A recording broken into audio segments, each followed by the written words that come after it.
Nobody teaches a parrot to do what Cosimo did that night. Tamsin Okafor had been an occupational therapist for 8 years. She worked with children who had delayed motor development, with adults recovering from strokes, with elderly patients learning to adapt their environments to changing bodies. She was a person who understood the relationship between what a body could perceive and what a brain could communicate.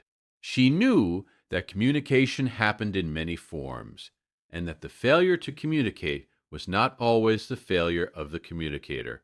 She had also lived with Cosimo for 11 years. A blue-fronted Amazon parrot, emerald green with a bright blue facial mask and a yellow crown, approximately the size of a pint glass, and approximately the personality of a person who had opinions about everything and was going to share them regardless of the social context. He had a vocabulary of 62 words, which she had cataloged not out of scientific interest, but because she found herself defending his intelligence to people at social gatherings and wanted to be accurate. He did not know the word for RSV. He did not know the word for respiratory distress. He knew, among other things, her daughter's name. Mina was 10 weeks old, born at 39 weeks, healthy weight, no complications. She had come home to an apartment that contained Cosimo, 2 houseplants Tamsin kept alive through sheer stubbornness, and the kind of organized quiet that Tamsin had spent years cultivating and that had been permanently altered the moment Mina arrived. Cosimo had responded to the new arrival by watching her with focused attention for approximately 3 days and then incorporating her into his routines with the pragmatic acceptance of a bird who had seen enough changes to have stopped being surprised by them. He had learned her name within 2 weeks. At 10 weeks, Mina developed what appeared to be a mild cold, runny nose, slightly elevated temperature, decreased feeding.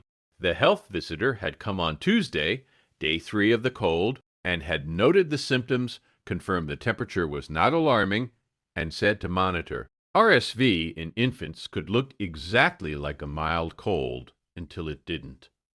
Cosimo began calling Mina's name repeatedly at 2:07 in the morning on Friday. If you stay for stories about what animals sense before we do, you're in the right place.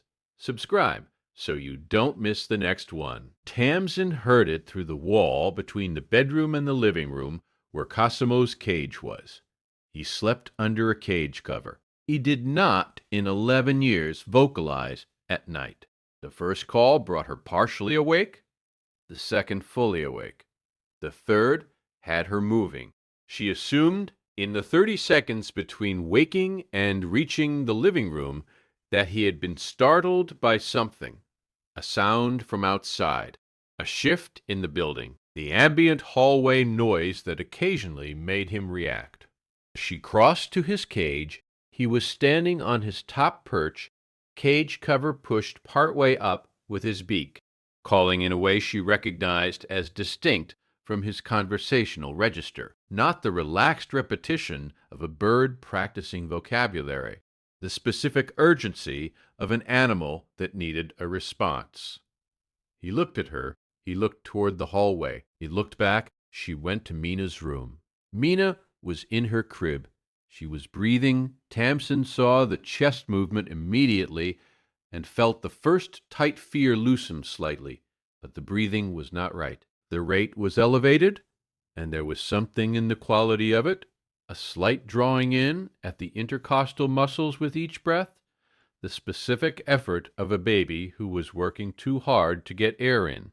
She had seen this pattern in her professional work, in children with respiratory compromise. She was not imagining it. She called 111 first, then the out-of-hours pediatric line. The nurse who answered walked her through the assessment. She counted Mina's breaths per minute while on the phone. 62. The threshold for concern in an infant was 60. The nurse said, Bring her in.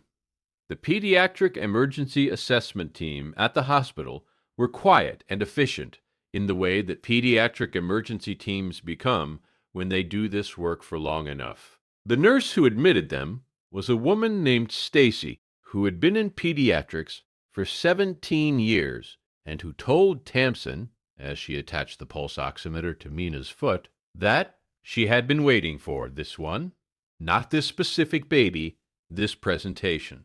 RSV hitting its worst point at the 10 to 12 week mark in the middle of the night in a baby who had looked manageable 4 hours earlier. Mina's oxygen saturation was 91%. The threshold for supplemental oxygen was 94%.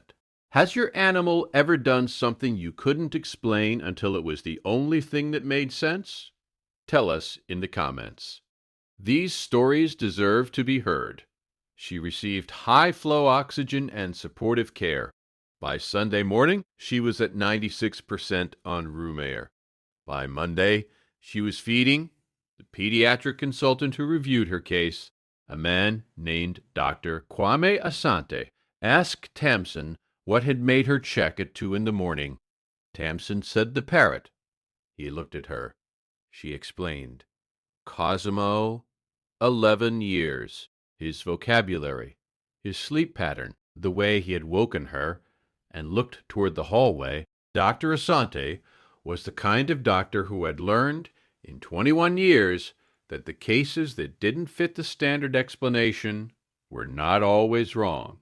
He said that birds, like dogs, had olfactory and auditory sensitivity that humans did not fully understand, that the changes in breathing pattern in an infant approaching respiratory compromise would be detectable, the alteration in rhythm, the chemical shift in exhaled air, the subtle shift in ambient sound in an apartment where everything had been quiet for 10 weeks and then was not. That parrot, he said, heard something you couldn't have heard from the other room.